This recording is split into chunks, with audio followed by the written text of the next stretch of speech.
IVM.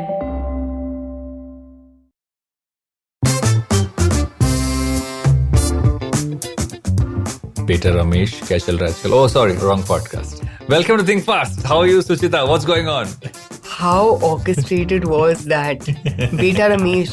Which beta whose name is Ramesh were you talking to before me, Varun? So I have a problem. I call my 6-month-old son by different names every day at different points of time. Which I randomly come up with. So at some point, I feel the poor guy is going to get confused because he has been called Carlos. He has been called Ramesh. He's been called Subara also in between. I've been told that I confuse him, which could be right, but it is fun to do, so I should do it. I think you confuse a lot of people, Varun. Just with your jokes. I know, you really do. Such a multi-charactered, layered, nuanced person you are. Yes. With terrible jokes, no matter what nuance we take. Inception in one person. One person inception. Acha, okay. Any other compliments you want to give to yourself? I'm Hrithik Roshan in one person. I am whatever else in one person. I'm Hrithik Roshan in one person just sounds very wrong right now, but anyway. Why don't we get Vishnu on the stream? Because Vishnu knows how to compliment you. All that Vishnu does is compliment you day in and day out. For context, everybody, Vishnu is handling sound and he always knows I have pristine sound when I start this Excuse podcast. me, But Suchita always needs help in setting up the right sound. Vishnu is obsessed with Varun. Basically, that's the TLDR of this. And Vishnu has killed my light. So now I look like some bhootni from our hut in our YouTube video. But in any case, now to that start we off this episode, we have gone behind Art and Ramesh. And what happened this week? What happened? Why don't you tell the first story and I shall take it from there? Sure. Spain has become the first... you lead. Lovely. Vishnu, seek lo, kuch. Spain has become the first European country to entitle workers to paid menstrual leave as it passed numerous sexual and reproductive rights laws, including ones expanding abortion and transgender rights. Without getting to the second half of this statement, because if we say anything, we will definitely get cancelled. What do you make of this, man? Paid menstrual leave? It is something that's been discussed for a while. And I feel in many organizations, it actually happens without being set in stone. Like, you can take a day off if you're having a bad period. And I feel that happens generally, I think in most modern organizations. But I guess something like this blanket-wise from a country level is something to kind of look at and seeing how that kind of, on one point, enhances rights for women, but also kind of like, at some point, hope it doesn't become a scenario where, people use it negatively to project against women employees. I think that's the danger there, which should be guarded against. They should have some, I haven't read the law, but should be stipulated in that sense that it can't be used as a negative. Which is tough to do, no? I mean, look at what like maternity leave policies have basically become in India. But before we get into any of that, in other news, Indian cryptocurrency, bataiye. Indian cryptocurrency exchange WazirX has shut down its NFT Marketplace, which it launched in June 2021. Wasn't this an acquisition? Oh my God, what a shocker. It was an acquisition, right? If I remember, they had acquired a platform which became their NFT marketplace, if I remember right. And the interesting thing about Web3 is that that is a core part of the future. But just how all of this stuff kind of played out is, I think the NFT piece was just like, people got overexcited. It should really be used for art. Yeah. But it just became like, I drew a doodle and anything I will sell and it. Everything. Yeah. And there were some of the most like randomest things like they were selling. Like any movie started coming out, the movie has an NFT. I'm like, for what? Like, Yeah. But the reason for shutting it down is interesting. Basically, in a sentence, the company said in a statement, unfortunately, it did not gain much traction. Fair enough.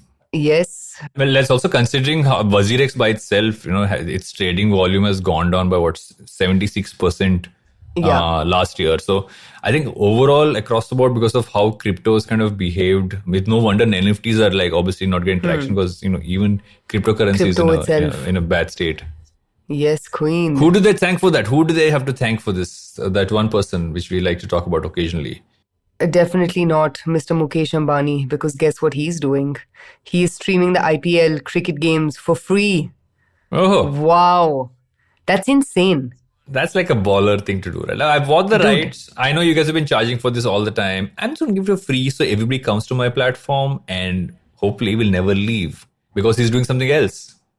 Which is what? Jio is mostly going to have an immense number of movies that will launch with around the IPL time. So every week you're going to have, if not one, but like a major premiere of sorts. And I think Netflix had tried this a while back globally and India as well. But this is going to be at a much bigger scale. They've acquired a lot of content. Yeah. I also heard from the grapevine that a lot of movies that Jio had actually gotten rights for should have been released in OTT like a few months ago, are all on hold because they're waiting for the platform revamp to happen just in time for the IPL. So this is going to be like all guns blazing. I'll get your attention. I'll get you on the platform with the IPL, but I'm going to hold you in. And then I'll upsell you with this. Yeah. Yeah, that's exactly seems to be the plan. But dude, think about this. How many people in India / how many companies in India can actually afford this as a strategy? You know what I mean? Nobody. Like, one company. which That's is them. just Reliance Jio. That's Exactly. it. Yeah. That's all. So if you can do it, why would you do it? It's a I boss agree. move. I agree. And there's another boss making a lot of moves. Mr. Bill Gates has acquired a minority stake in Heineken Holding, NV. He spent $902 million is what he spent for 3.8%. Oh my God, that's it. That is it. No, but this is interesting. You were talking about how like he usually hasn't made too many public bets or at least like, picked up in news cycle bets in non-tech spaces. Yeah. And also because, look at this, he focuses largely on, like you'd hear him talk about vaccines and disease control and hunger and everything else. This seems to be like a very, it's not something you would expect from him. So it might just be one of those this is something which might be a good investment for his portfolio because that's how he would be investing this much money considering how much money he has. But I doubt this is like a deeper involvement kind of investment. Although it's a fair, he's got a fair share now with the amount of percentage he's got. That is true. That is true.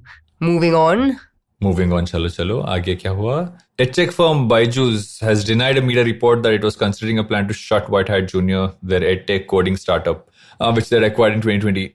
So here's my thing. They denied it, but you still wouldn't blame them for wanting to shut it down because it's not like it's done wonders for them. It's honestly been a pain in the butt. PR because disaster. In terms of PR, plus also it's not like it's been making money. It's been bleeding a lot of money. So do you blame them if they actually planned it?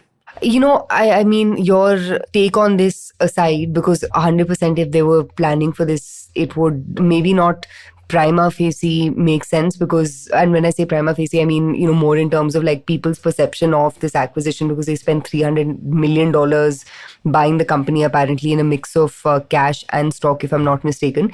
But I think my issue is with these like random leaks because basically I think this piece of news was leaked by TechCrunch, if I'm not mistaken, and it seemed like it may have been like a line in a conversation. You know what I mean? It's almost like as if, imagine you and I are talking about something and I loosely say 5 words and then those 5 words get, pushed out into the media and become like a brouhaha of sorts. Obviously, Byju's doesn't have any dearth of PR nightmares that are, stalking them. They've pretty much been on the down low ever since the middle of last year from a, public relations and news cycle perspective. But I just found the way the story was broken a little absurd. It just seemed like it was a conversation that had casually come up while discussing numbers, financials and the likes. And I don't know, did you feel the same way? It was kind of blown out of proportion. Well, I guess we won't know the truth because was it something they were considering? Was it something that was just off discussion? But also, again, I agree that this whole we've heard this one line and let's make it an article thing has been going around for a long time now. So, we won't be surprised if it's either case. But I'm just sticking to my guns and saying maybe the reporters also need to wear a slightly longer, thoughtful hat when they write these articles. Yes, that is correct. And on to the next. Because it's about White Hat Junior. Totally missed that. So I'm going to jump to Spotify, which is more interesting than your hat, unending segue. Apparently, they're launching a TikTok-esque vertical swiped feed in an effort to attract more Gen Z listeners. Yeah. Are you, Mr. Wannabe Gen Z, going to tune in to Spotify's TikTok-esque feature? I'm what you call Jagat generational. I can blend with any generation. But that aside... Please, एक और compliment although I don't know what all you've described yourself as from the start of this episode. In between you and Vishnu, we should just rebrand this to the Duggi Show. Which, didn't you have one Duggi Show? Yeah, it's got rebranded later as Take a Pause. Yes. Take a Pause. It's a great show, guys. Watch it. Please watch it Mondays and Thursdays. Okay, anything else you want to plug in? No, okay. So, getting to Spotify. So, the Spotify thing is interesting, right? They've been through a bit of a rough patch in recent times. Their huge podcast bet also didn't pay off the way they wanted to. They made all these expensive deals, everybody from the Obamas to like Meghan and Harry, and none of those shows really worked. Or rather worked the way they thought it would. And even Joe Rogan, right? At some point, you don't know how long that Joe Rogan deal is going to last because it's not like, because I think the period's almost over that they signed him up for and they have to renew it now. And there seems to be a renewed focus for them to move towards, okay, become more creative focused. Let's get more ads. Let's kind of share more revenue with creators. Let's kind of go that direction of things because those are the podcasts that are working for them, right? You know, if you look at the recent acquisitions they've made as well, a lot of them are very like, they're very popular on social, etc. And they have a highly engaged audience. So I guess it's almost like taking that and saying, what else can we do on the platform to make it a lot more in tune with what these creators might be doing as well? And everything is TikTokified right now. So YouTube is TikTokified. I mean, Instagram anyway is, and only people haven't done it is LinkedIn. I mean, even Twitter is interestingly looking like really doubling down on video. My perspective on Twitter Blue has changed. I think it actually makes sense to subscribe. I'm subscribing this week. Jeez. Give us a rundown on how that subscription goes. I shall. Because I've seen some great use cases. So I'm going to try those out. So next week's episode, I'll give my TLDR on that. But back to Spotify, I think the larger point also is that they're trying to figure out how they can sustain and grow in an environment where their big bet isn't really paying off. And this seems to be a reaction to that. Yeah, and I mean, Spotify seems to also have a bunch of other features, within its belly, one of which is its AI feature called DJ, which apparently is your personal music assistant that, quote unquote, knows your taste so well it can choose what to play for you. I feel like ChatGPT's functionality, like feeding in few pieces of data and then getting answers out of it will almost become a feature. Like it'll almost be like stories. It'll be on every single app on the world, which basically means that OpenAI will be across everything on Earth, and then it becomes a sentient being and takes over the world. That's called Judgment Day. This technology is built on top of crunching in a lot of pieces of information and data and regurgitating it in I'm making it sound very simplistic, but ChatGPT is not the only one who has this functionality. Like there are other, Like there are like other AI tools that can do this as well. But basically what I was getting to is what's interesting is similar to how, like storification of everything happened or realification of everything happened. What would actually be like a dampener in the ChatGPT growth is if the functionality of it, right? You input something or you ask something and then a answer gets generated. What if that became like a general sort of like feature on the internet, almost so commonplace? It's already going there, right? You make an interesting point. It's already going there. That's becoming an almost like obvious use case in every single platform. So wouldn't be surprising, but then you got to see how many ecosystems there are. 100%, because if you look at the data, like that's what slowed down the growth of TikTok. So for example, TikTok still may be number one in terms of short form content, but YouTube launching shorts and Instagram launching reels has actually slowed down its growth, at least in the US, maybe not other countries. But Spotify, lot is left to be seen, especially given their core business is definitely not the easiest to monetize. And as we all know, they bet big on all things podcast and audio taking off. I think their bet's still going to pay off to a decent extent, but their pivot to video and their pivot to being creative first is very important. And I know we're going to discuss this later in the show, but even like how they look at playlists, how they look at music also could be an interesting space for them to monetize. But we'll come to that story a little later. But there is definitely, they have some rethinking to do, and their podcast piece is, they're lagging behind on YouTube, which actually announced this week in a very like tiny like conference. It wasn't like one of those big events where one of their heads was there and he spoke about how they're testing podcast management options within YouTube Studio, which is where all creators kind of manage their accounts from. The interesting part of this is that it gave a lot of pieces where, you're basically putting up a video file of a podcast, but you can automatically distribute that through YouTube Music to audio platforms. And you can even have the ads playing in. So your AdSense works exactly how it works on video in audio. So you have audios monetized exactly like how the video is on YouTube.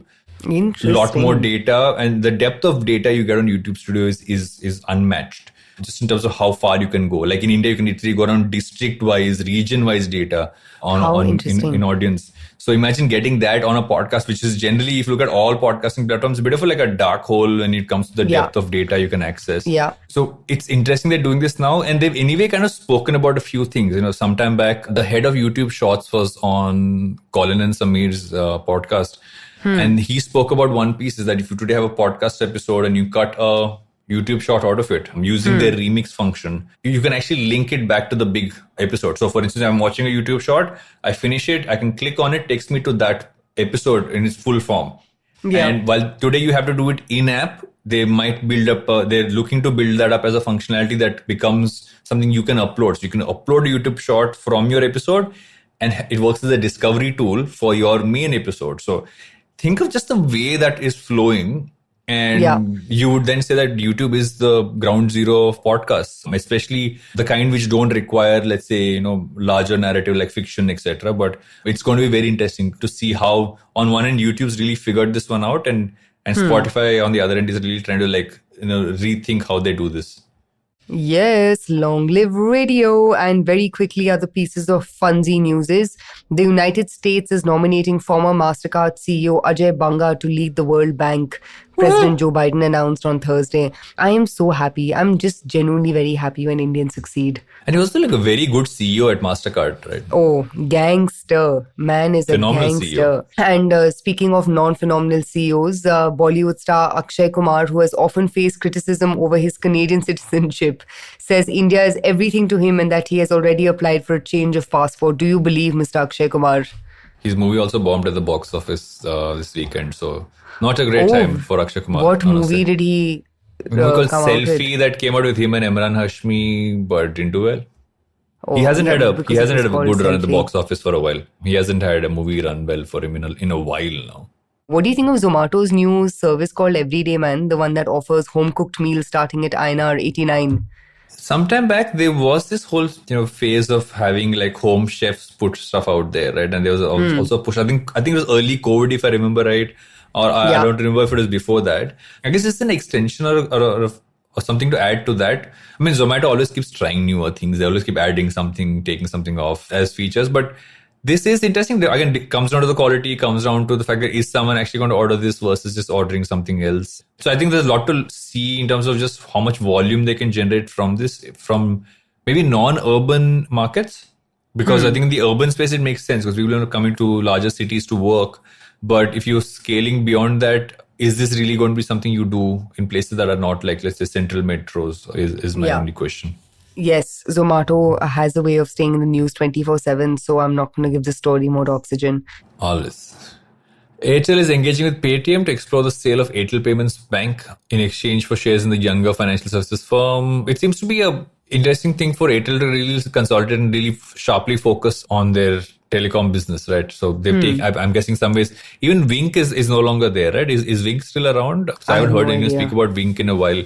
So I feel that at some point they're especially with their fight with Jio to really try and dominate the market, because now it's a two-horse race in that sense of the word, because Vodafone, which I'm a subscriber to, is far behind. I don't know why I'm still a Vodafone subscriber, but that's a whole different Neither do I. And last quick story for the day, because we've been rambling for 20 odd minutes. Cred is rolling out a buy now and pay later service. In Mr. Kunal Shah's infamous words, lending is a feature, and it is a feature definitely for Cred. Unsurprising. I feel like this was bound to happen. Any feature which is a fintech feature at some point is going to end up on Cred. And I think that eventual aim of this finance super app is what it's becoming. But how super and how large is it, and how far does that burn last is the question. Yeah, but I feel like this is like the Airtel versus Jio play, no? If you have HDFC on one end, which really is democratizing banking, can Cred be like the premium alter ego? So, but for that to play out the way we all, would hope it plays out, there's going to be more than just technology as a connect in between consumers and cash. You know what I mean? Like, it would be interesting to see them in credit cards. It would be interesting, to see them in more like lighter ways of banking and all things financial services. But we should actually chat about Cred in one of our next couple of episodes. We should do a bit of a deep dive into Cred and seeing how that is going. But what are we talking about today? We're talking about there's an interesting case that's happening in the US about should tech companies be liable for harmful content that's promoted by their algorithms. So we'll double tap into that a little bit. InfoEdge is writing off Rahul Yadav's latest startup. Have you ever spoken about Rahul Yadav? We haven't brought him up, I don't think, on the show yet, but it's about time. And we're also talking about how the Match Group is exploring investment in Shaadi.com and a bunch of other brands there. And we're also talking about Tastefluencers. Shephali Bhatt wrote a great article on what the whole Tastefluencer brigade is like. So we're going to tap into that. And so we want to talk about all of that. Before that, I shall go talk to Beta Ramesh again, and we'll be back after this break.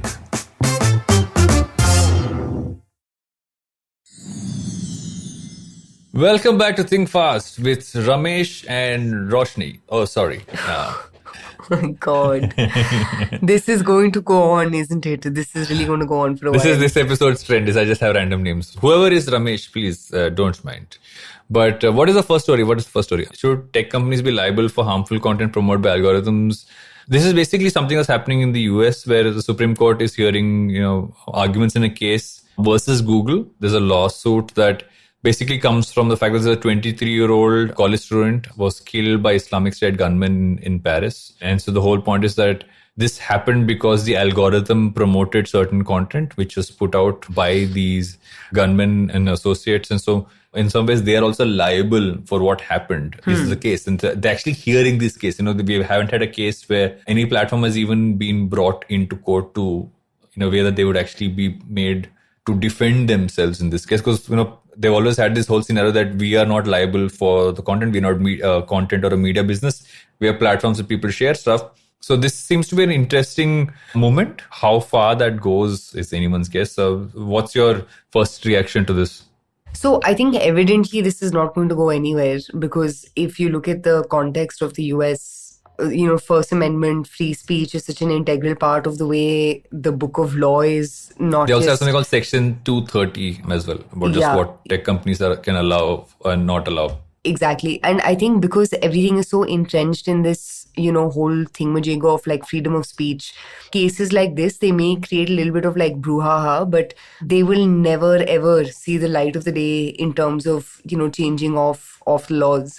Because very fundamentally, the argument made by any platform will be, we're not the person. So you want to hold anyone accountable, hold the person accountable who has done the deed or has done the act or whatever else. So as interesting as it may seem, and I'd obviously heard the conversation around this on Pivot, which is the podcast that both Varun and I thoroughly enjoy with Kara Swisha and Scott Galway. But nothing's going to happen, man. I think this is generally the problem with a lot of these blue sky thinking cases. Obviously, at the crux of it is, real tragedy and people who've obviously been terribly affected by things like, and there's so many horrible things have happened. Now look at what happened in Myanmar, which was, publicly posted, created, amplified on social media. You've also had, all sorts of crazy things like gunmen going crazy in the US and, posting all sorts of anti-Islamist, anti-Jewish, Jews crap on these social media platforms. But none of these cases have seen absolutely any repercussion. And at a fundamental level, there can't be, no? You know what I mean? Like at a fundamental level, what are you I guess the whole point is to push against the law than to actually. So at many ways, this could just be like a fine they might get, or they've been asked to change certain things. But if it pushes for the shift of when you hold them responsible, even in a certain sense, you are then fundamentally focusing on the law, which basically says that, the algorithmic recommendations isn't something which they're liable for in that sense. So once you have even a semblance of that there, I feel it could push the platforms to kind of, because most of these platforms have I would say they're more legal teams than coders in all these platforms now. And so they might actually push for some form of controls over there. Because once you feel that even there's a small chance you might be held liable, you kind of do backtrack or build guardrails. And the reason why they haven't done that is because till now nobody has been able to even get them to this point.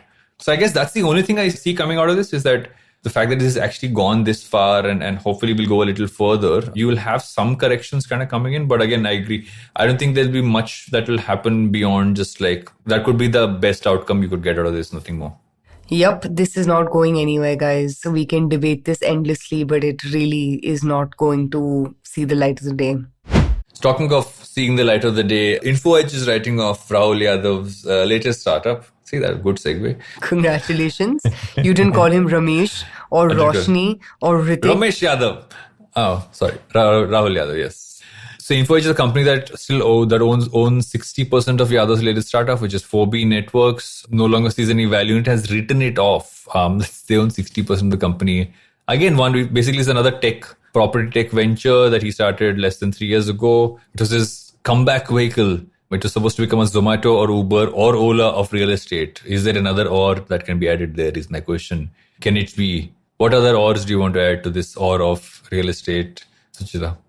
The housing.com of real estate. Of real estate. Part 2. Yeah, and if you think about it, and this is the thing, right? I remember the time when housing.com was in this whole growth engine, and they were like, oh my God, this guy seems to really have cracked it. And you would hear these bizarre stories of just like how badly managed that company was and just how the culture was supremely toxic and so on and so forth. It's often a question about saying, how do founders like this get funded again and again? And this is, if not his startup, I don't think it's a startup he made right after this. I think there was briefly another one which he did or tried to do right after he was made to leave housing.com. But even that didn't work out. So it kind of begs the question as well, saying, you having write-offs like this happen, you've seen enough cases of this, but like look at Adam Newman getting another round of funding for his new startup. They still seem to be getting money. But not to say that you're angry, but like what makes you mad or like, not very happy about this whole situation? Is it that he got like 3 chances at starting up and pissed them all away? Or is it, just the amount of like money that's been lost in all of this? So there is a line, right? I think you have many founders who will build businesses that will burn to the ground, but they are better for it. They learn from it and they build better the next time. I would never take away that learning from them. And in many ways, as if you're investing, you are doubling down and saying, 1 second, this might just crash and burn, this might do well. And that's how an investor needs to think. But I feel the problem here is that if you're someone who has a history of just bad behavior, and you are continuing to fund that, and that for me is the larger issue. It's not, I don't think the issue is that, because I feel that if you have built something, even if it hasn't succeeded, even if you have mismanaged it to a certain extent, you have shown the ability to scale. And that's something which most investors look for. This, okay, fair enough, we'll control the things that led to the crash and burn, but this person has shown the ability to scale a business. My larger issue with Rahul Yadav is basically the behavior and just generally, if you're propagating the wrong things and you're still getting investment, then that is what I have an issue with. I don't know, man. Like I feel like he's not the only one, and I'm not saying that's why he should, walk away scot-free from any of this. But look at like someone like Nashneer Grover. I don't know if his third unicorn has, seen the light of the day or taken off. But can you just imagine how many bad role models and idols there are for entrepreneurs in this country? It's just wild and absurd. And actually what's a little surprising is InfoEdge making this bet, because InfoEdge usually makes fairly like safe, stable, like quieter bets. Though the general philosophy of 4B, which is his current startup that, InfoEdge is obviously written off, it falls very well into that InfoEdge playbook, right? Of like a managed marketplace, this, that and the other. But I think the only thing that was surprising about this story was that the investor in this whole thingamajig was InfoEdge and not one of the larger guys. You'd assume like a Lightspeed or one of these other big folks would be like the Andreessen Horowitz in this situation who are coming back and backing this guy. And also, if you see that they invested 276 crores into this venture over several tranches, and this is an interesting piece in the article, and I think this is from Morning Context, is that at the heart of this chaos, basically this business model was flawed and it was inept execution. This is from people who were former executives, and they said that all everybody was trying to focus on was to game the system to make money with little focus on long-term viability. Sounds like housing.com. Yeah, I hear you. Basically, man has not learned from his mistakes. Yes. He says, I'm not building housing.com. I'm building house.com. It's a whole different thing. Is what he has done. And it's called 4B. And they still gave him money. It's wild, dude. This world of like VC and investing is, I've been out of it now for 6, 7 odd months. And I have a lot of respect for some investors who are just like a class apart in terms of their understanding of markets, this, that, and the other. But the whole ecosystem, otherwise, I don't know, man. I've like thoroughly enjoyed the 7 month away from break I've had from the cacophony of it all. I know you're not like entrenched in it, as you're entrenched in more as an angel investor and, as someone who knows people from within the ecosystem. What do you make of it as like an insider outsider? So here's the thing, right? And I look at different people and how they've been able to look at the ecosystem and really understand. Like I have immense respect for the founders of Boat for the simple fact that they focused on profitability from day one. And I feel oftentimes just because how valuations work, and the focus on top line is so high, the tendency for investors as well as founders to focus on just top line growth and not focus on profitability. And that leads to the problem, because you want to be a unicorn. You want everyone to kind of hit that huge top line growth and see that is the market size is large enough to be able to become that. And I feel that's really the problem, is that you're just building for the next round and you're looking at that. You're not looking at building at the fundamental part of what you're building is a business, and a business needs to make profit. It needs to make sense. It needs to be built on fundamentals. That somehow I feel has lost focus, and it tends to lose focus in the midst of everything else. And like I said, the good investors are the ones who realize that and make sure that's focused on. But unfortunately, a lot of the others get just stuck in the hype cycle. Caught up in all of it. We have a few more stories, but we shall take a break and we shall think about what Mr. Rahul Yadav will build next. I think he will build home.com, but we shall think about that. Come back after this break.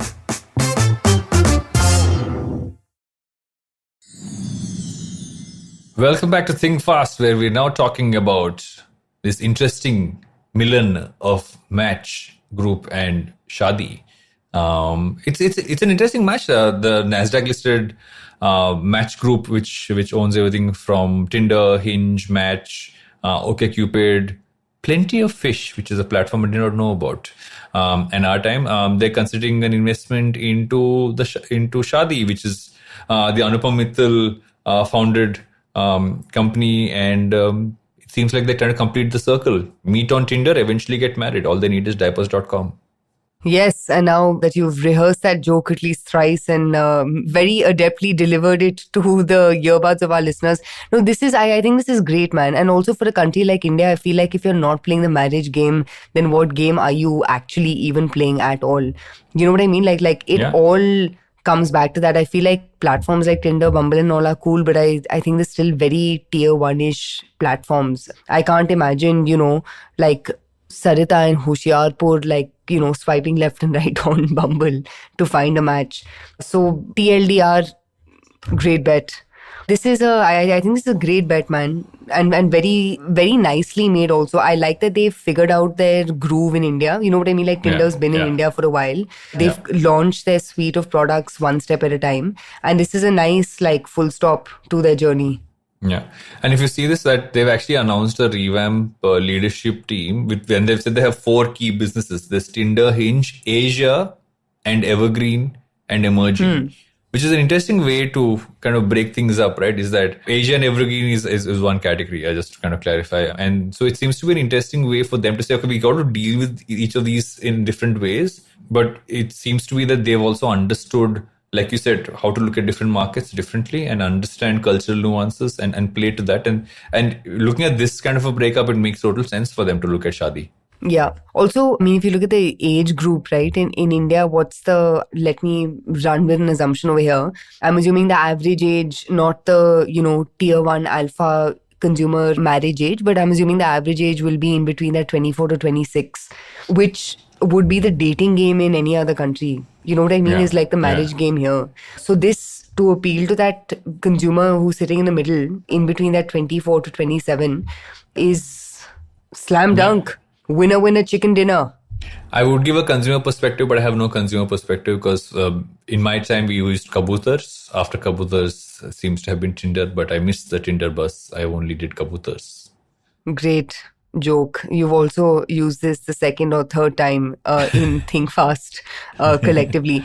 But what do you think will happen to, others who've been in this field, right? So for example, there's like Truly Madly. Remember there was a time when so many matchmaking apps had come up in India. Yeah. There's, There's also Bumble, of Bumble. course. Yeah. So what do you think happens to the rest? Where does everyone go running? I don't think it's about them going running, but I guess they got to find their own options and opportunities. And I feel for Match, because it's also a slightly more mature ecosystem for them, because they've kind of built multiple, brand names, etc. I still for Bumble, everybody else is still like singular brands in that sense of the word. So I guess they function differently, and Match is kind of playing at a very different scale from the others. Although Bumble famously obviously was founded by someone who was part of Tinder, the founder CEO. And she kind of left because of issues she had with how that platform was run. It kind of begs the question that, especially in a market like India and any market which has even a certain amount of culturally different way of looking at this, do you have to deal with it in this way, that you actually bring on a platform like Shaadi to kind of cover that gap, versus maybe for a Bumble and others, you got to build it for this consumer? Yes. That would be my Very perspective. Interesting. Lovely perspective. Vataj, inshallah. And for our last story of the day, there was an interesting article by one of our favorite writers here at Think Fast Journalists, Shephali Bhatt, along with Vamgmayi Parakala, if I pronounce her name right. It's about Tastefluencers. Are you a Tastefluencer? Excuse, I am OG Tastefluencer. Bhulo mat. What is your taste? Tell me. Only the best. Hello. Only best. Varun. Only best Varun. Furniture taste. Excuse, only best furniture, only best books, and only best textiles, and only best local discoveries, exquise. How can you forget? No, but before I lagao extra tarif about myself and become just like you, Varun. Welcome to the dark side. Come on. What was your takeaway from this article? I'll get to mine, because I was the one who posted this to discuss in this Think Fast episode. So but, it's interesting, right? Yeah. I mean, she obviously talks about how, across, there are many creators who are curating content. We've spoken about this whole curation creator now. It's been around for ages, right? You and I have spoken about, there's a curation economy, is that a thing, etc. But it's interesting the categories that are working. So you have people who are creating playlists on Spotify, and in some ways they're kind of monetizing that by, there's this, I think the article starts interestingly with someone made a playlist, creator made this playlist of the Sid Kiara wedding playlist, right? Kind of obviously kind of scaled up from there. That became a big thing, and obviously he's been around for a while making these playlists. So things like playlists, things like just articles you want to consume, or like go very niche. It has been the thing for this Tastefluencer or curation creator. But I actually feel that this will still always be niche. It won't scale unless you add other elements to it, because the creator side has massive scale because you're creating a large amount of content, right? As much as there is curation, I don't know how you can scale curation while still being true to what worked for you when you started. I haven't seen a great example of that. I mean, I have an interesting perspective on, like, let's say a platform like Houdinki in the States, which became almost like this OG, very focused on the watch market. And I'm a huge consumer. But over time, they've been getting backlash because as the bigger they got, they had to become more lifestyle and less like watch nerd. And so suddenly the core audience you were serving at the beginning kind of appealing to, it got diluted, so they went to other places. And so it's that problem, is this something that will always be a side gig? And will it ever scale? I have perspective on what can actually scale across curation and creation, but I'm going to let you put your points in. Thank you so much for giving me oxygen on this podcast, Varun. You let me talk, I shall talk. Oh, yes, I know. No, but now I actually look like a bhutni in Ahat, because I have very comfortably found myself in the real crevice of this chair. But I think the reason why I feel so strongly about the story is two things. LBB was started for exactly this reason, right? It was started for our original thesis on day one was that the internet's getting crowded. And because the internet's getting crowded and platforms like, Book My Show and Zomato just have anything and everything, can we become a voice of reason? And you're totally right. I think the problem that happens is so many of these businesses start as niches, but there is a solve, right? Which I think worked in our case. And I think, for example, not to sort of like juxtapose, but I think has also worked very well in cases like yours, in cases like, for example, like Ankur Variku or whatever else, where essentially your business model becomes a sum of parts. Because when you are a sum of parts, then it helps you keep that niche, but it just basically helps you play on that single metric of like average revenue per user. Because you're not monetizing that user only through one thing. You found more ways to speak with this user, right? And if I had to look at a super scaled example of that, I'd look at, for instance, someone like Mr. Beast. Now, obviously, he's not a curator, he's a creator. So though he has dabbled in, reaction videos and like he's done a bunch of really interesting shit, with his YouTube. But basically the solve for this is, how do you think of your business model as a mix of B2C plus B2B? Tanmay is another great example of, almost like being like a mini agency on the side, while also obviously doing whatever he has to do as a curator, creator of sorts. I think my like flash in the pan hot take would be this. And I think the second thing, obviously, which I'm going to toot my horn about, is I was the one who predicted this. Not that Shephali took a cue from my prediction at all, because I'm sure she has better things to do than listen to Think Fast. Though you, dear listeners, are great and we appreciate you for tuning in. But just getting to the prediction that I had made for 2023, I'd said that the future of the internet will really be in forms of platforms like Substack, podcasting, so on and so forth, because the biggest thing that they do is they give creators credibility on the internet, which is going to be the next wave of growth. So the long point that I'm getting to with my point B is, I feel like this is an interesting time to build platforms that help you signal credibility on the internet.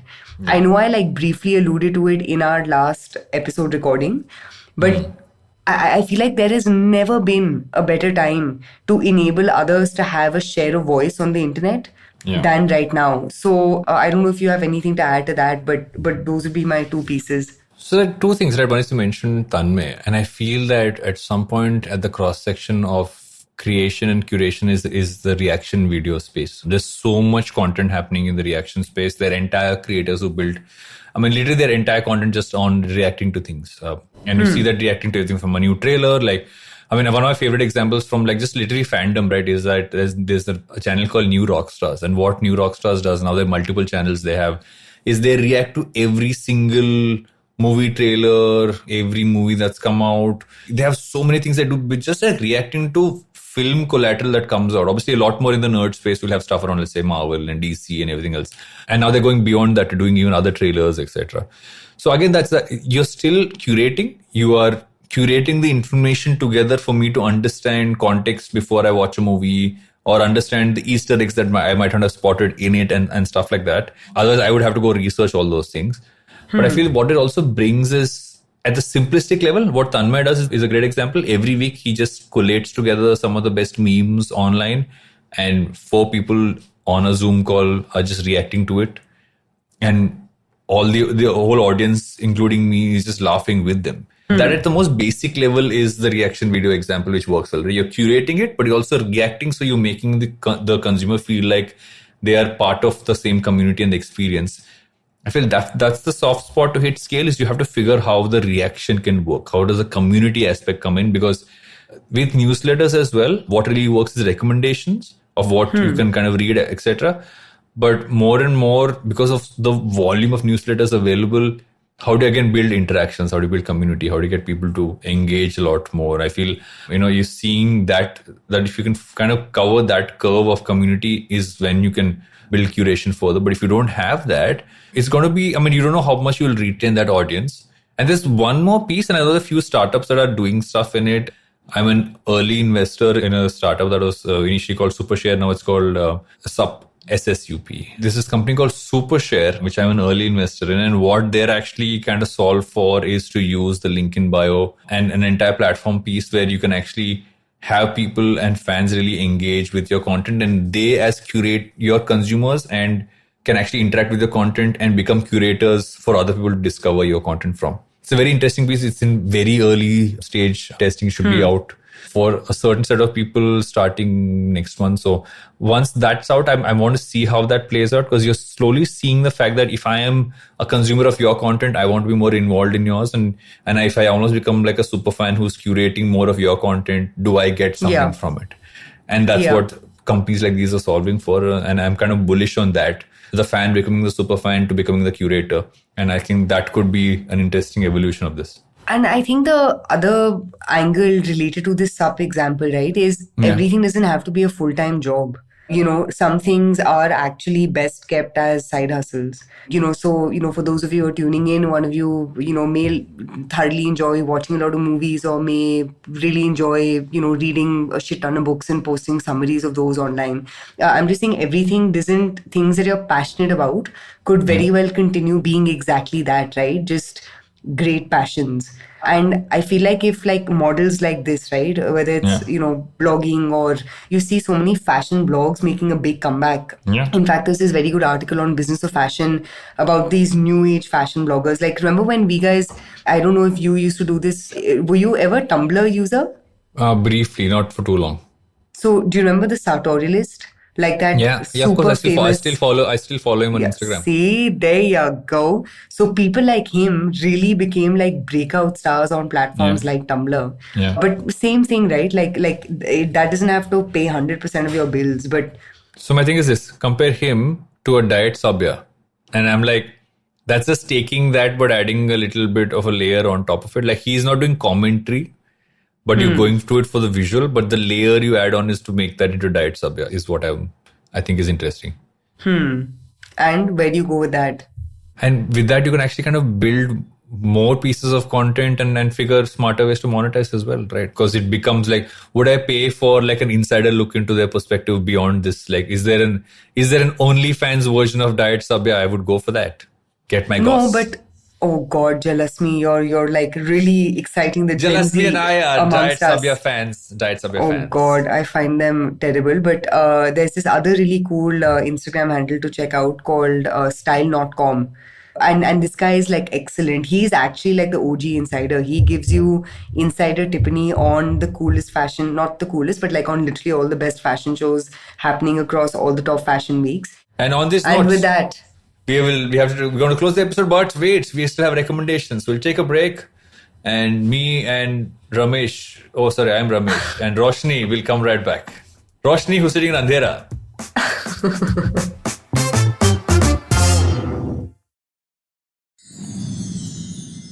Welcome back to Think Fast with Roshni, who's sitting in Andhera, and Rakesh, who's sitting in Ujala. But going beyond these names that Diet Sabya will have comments on after this episode, I have a recommendation for this week. Ready? Do you have a recommendation? yes, I do. So you go first. Okay, my recommendation is this book I've just started reading, but I love this author, Siddhartha Mukherjee. His new book is called The Song of the Cell, and it's basically like a part of so he's the same guy who wrote The Gene, Emperor of Maladies, and essentially this book is built around the role that the cell plays in everything, right? From cancer to autoimmune diseases and the other. I am absolutely no fan of biology, medicine, or any of that, especially because my mom is a doctor. But just the way he writes, man, this guy makes the most complex things seem just like beautiful, and he breaks them down for dumbasses like me. So he's just such a brilliant writer. Siddhartha Mukherjee, The Song of the Cell, is my recommendation for this week. And Mr. Varun, sir, what are you recommending, sir? My recommendation actually is a show that I know has been out for a bit, but I just started to watch it and I'm thoroughly enjoying it. Is the show called Farzi, which is by Rajan DK, the guys who made Family Man. It's just a lot of fun. I mean, I've watched, not since Family Man have I had this much fun watching an Indian series. I mean, I enjoyed Class, but this is a whole different kind of fun. And just the smartness with some of the things they've done, I thought was very interesting, is that it's like, people from different states in the country, you made them speak their language authentically. You not try to dub it or have them try to speak another one. And even if you have a character who is from like Vijay Sethupathi, who's an important character in that, is not a Hindi speaking actor, but he's spoken Hindi exactly like how someone from the Tamil industry would speak Hindi if they weren't fluent. And so it's just very nicely done. It's a lot of fun. It's just the exact kind of show I enjoy watching, and I think people will too. It's got some banger performances in there. I'm like halfway through. This is with Shahid Kapoor. Yeah, so Shahid Kapoor actually, weirdly enough, for me is not the weakest point, but he's the one with the least amount of fun in the show. Although he's the main protagonist, everybody else is just phenomenal compared. There's so much more. The other people are a lot more interesting than he is, but you don't even notice that part. Vataj. And on that note, we have an episode. We have an episode. So that next time you come back, not as Roshni without Ujala, but you will sit in the light, and Vishnu shall be okay with your lighting and mic placement. And I shall not do stupid things like I did again this week of doing 3 podcasts in a day. And this is my 3rd one. And I want to finish this and calm my throat. That is it for this episode. Toodles. Great. And poodles. Bye, my friends.